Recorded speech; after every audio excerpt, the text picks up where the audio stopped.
Yo guys, what's up? It's Master Davos here, back with another Halo commentary. But it's not a commentary based gameplay. This is another video on my map, Satalite Station V2. Now basically this is an update video of me updating this map and some news about the best forge maps of a month trailer, and yeah. Anyway, first things first, I did update the map. The trailer, I did not post a trailer of it on Sunday or Saturday because I felt like the map wasn't exactly finished yet. It could be more improved. So what I did is I asked randoms. I invited randoms to the games after like a few games of Flood. They joined me. Then I had some feedback from some of the people. They said nobody said the map was crap, but they said the map itself was very good. But yeah, mostly they said the map was very good. But when I had others play with me, there was like 5 of us. We tested this giant map out.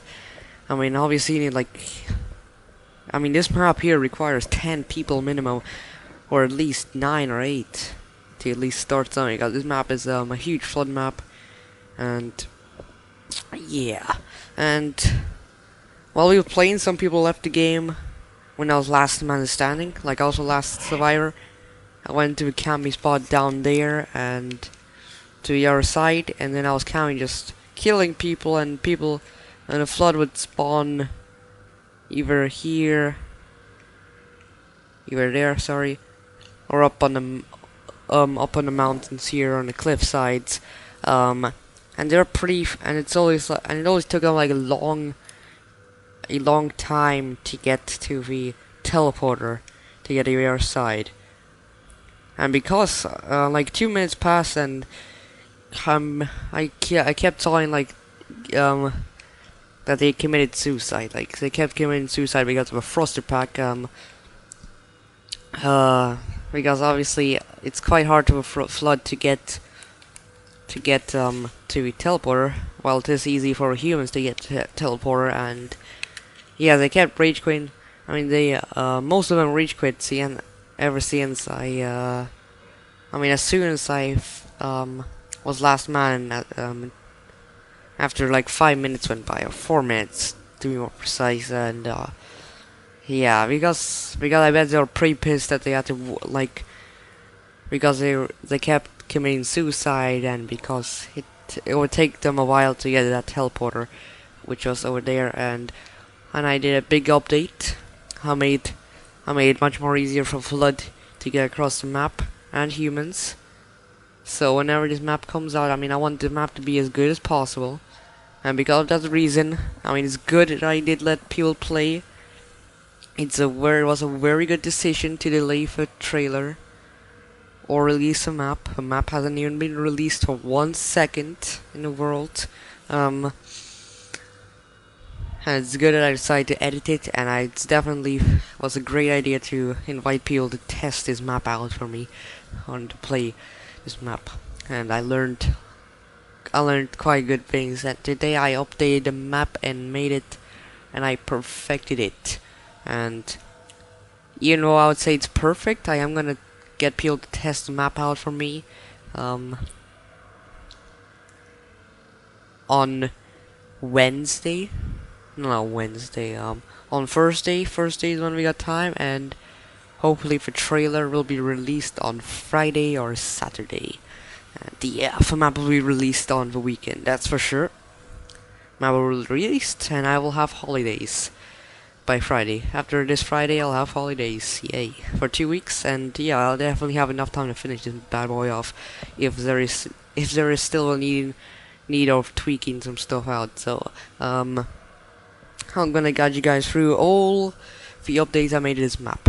So first of all, I deleted a flood spawn over there in the rocks, which is like close to that, but only like it can only take like 1 flood to spawn there at a time, which is not that great. So I updated it. I kept here 4 spawns here, so they can get there. And what I did, the biggest changes is the transportation access. So I added transportation for flood. I made transportation of flood much more easier, way easier. It's also a little bit easier for humans as well to get to the other side there. And I made transporting. I made it much more easier for flood to get around the map without walking in circles the whole time just to get to the point. And it takes much more faster now for flood to get there, and it's much more even now. So I definitely did well. So first of all, here's the spawns. They all spawn here, as you know. And I added quite a lot of respawn points here. So like nine of a floods. Yeah, 9 of a flood. Flood people will spawn here on the cliffs. Yeah, they'll spawn here on the cliffs, and look what's around the spawn now. This is a good spawn area. So you got here some bridges, long bridges. So, and this makes now transportation for a flood very easy, and it's very easy for them to get around the map. So first of all, here's one bridge. A flood can just walk here to a satellite station. And the cool thing is that the bridge here is actually part of a satellite station. It's all connected, which I basically meant that I expanded the satellite station also, which is also good. So basically, and the advantage, if the benefit of this bridge here is when the flood spawn here, they can easily walk across here to the satellite station. Then they can go downstairs, or they can attack survivors here from 2 sides that might be camping here. But I don't know if they'll be camping because of that teleporter over there anyway. But also it makes it easier for flood to get to this teleporter here quicker, and then so they can attack much more quicker than if there wasn't this bridge here. Also, because they can use the bridge here to jump down here on this and get in this hole. They can get in this hole and they can just attack the people inside here much more easier. So that's a very good benefit. It's very good. And also, I put here a long bridge to get all the way over there. That was the next thing I did. No, actually, that wasn't the next thing I did. What I did is I made this bridge here. No bridge, but it's made of basically window coliseums, and you just have to take this path to get over there to the other side. I did that, but I still kept a path here. Still kept this thing in case somebody desperately had to get off, in case this flood about to kill them, so they can just jump off here and they can still survive. They can go all the way out there, and there should be a cannon man waiting for them to get up there. So now we come to this bridge here. This bridge is important here. Basically, this is a Flood will be happy to see this. They'll be happy that there is a bridge here. Benefits of Flood a lot. It makes this very easy for Flood to get to the other side. Also, it's like the third way you can get in there. So there's 2 teleporters there, 2 receivers, and also there's even this bridge that I can attack there with their vehicles. I added here vehicles of Flood spawn, and these vehicles can only be accessed by Flood, because if the survivors take this bridge here, they cannot climb up there. I tested it before, don't worry. I know what I'm doing for once. Actually, not for once, but I definitely know what I'm doing. I usually know what I'm doing, so yeah. So here's also 3 mongooses as well, but for the main thing here's the warthogs. They can use the warthog to get around and kill some humans with a gunner, and also they can damage the mantis more, which is also over there. So they can use this to attack or damage the mantis more. So I'll just guide you guys through the bridge here. As soon as it spawns me. Right. So yeah, the first part here, so you only pain, you just have to do this, just drive slowly, then you can drive as fast as you want, really. So you're not gonna flip off a bridge, down a bridge fairly well. And as soon as I say that, I almost fall off. But that didn't happen to me before when I tested it. But you still got a risk, but apart from that, it's fine.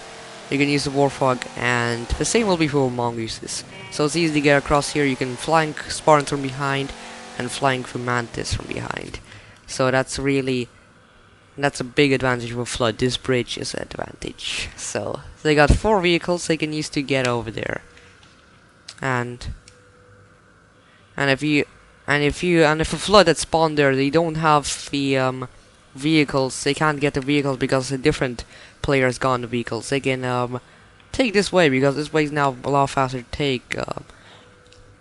Simply because of this here, it's much easier to get across. Also because I put the teleporter much more closer, so it's very easy now to fall off here. With Frosted Prague, only people who use it wrong will fly off a map.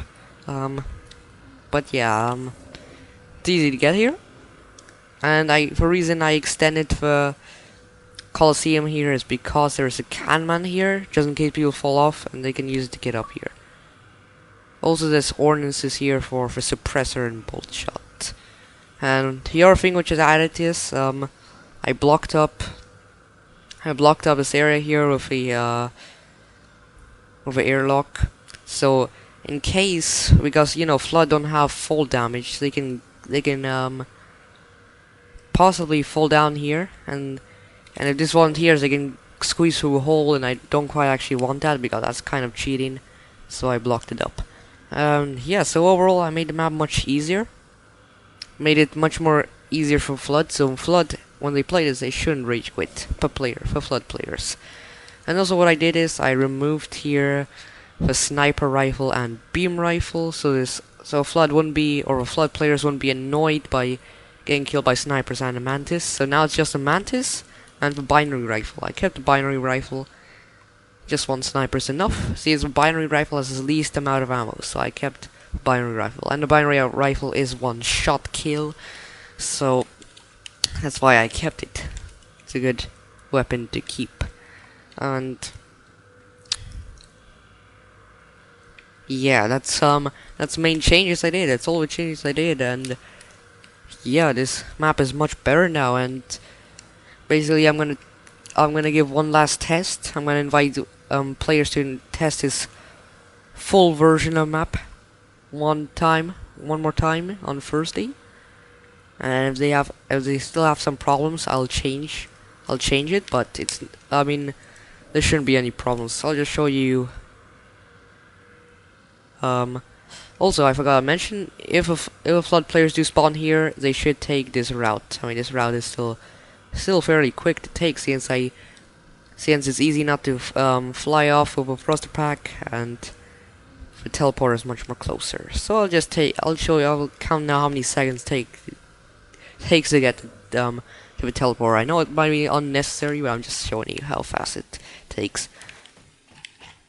And a Frosted Pack it'll take much quicker, just with sprint. Sorry, I did not count there, sorry. So, 3, 2, 1, go. 1, 2, 3, 4, 5, 6, 7 and a half. 7.5 seconds. So the match itself will be like 10 minutes. I might extend it to even 12 minutes. So yeah, thanks for watching. This has been my update on this map, and I'll see you guys soon.